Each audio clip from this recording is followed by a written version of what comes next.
You're watching the Design, Creativity and Technology channel.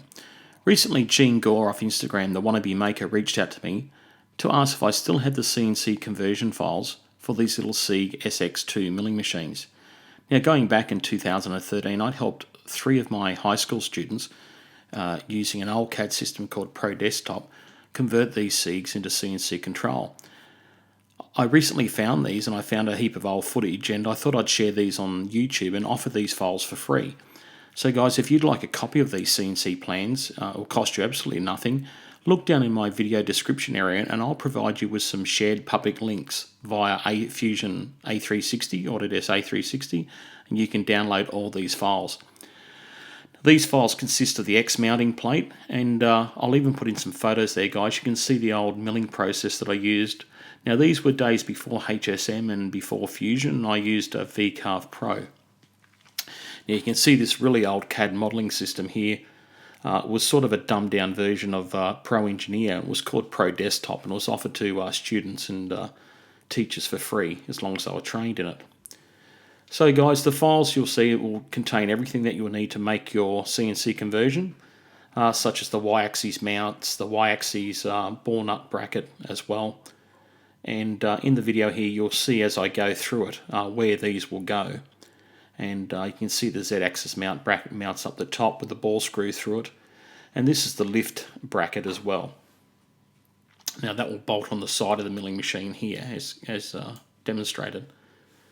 The stepper brackets just use straight circular standoffs, guys, with plates. And these were stepper motors that I got for free off a photocopier.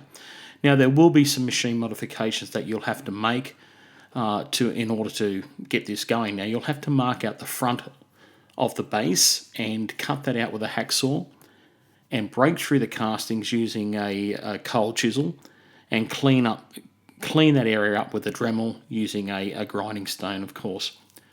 I also cleaned up the base, threw it in the old milling machine that I had and took that out. Now you'll need to modify the saddle and do some 3D machining. Now this wasn't done in Fusion back in the day. This was done with a program called Vectric 3D Cut, and I'm sure Fusion would handle this no worries at all in this day and age. Got to remember, this was done nearly 6 years ago. They're standard ball screws, so they're 1605, so 16mm diameter, 5mm pitch. And you can see here there's some roughing strategy that I used, a finishing strategy with a 3/8 bore nose end mill.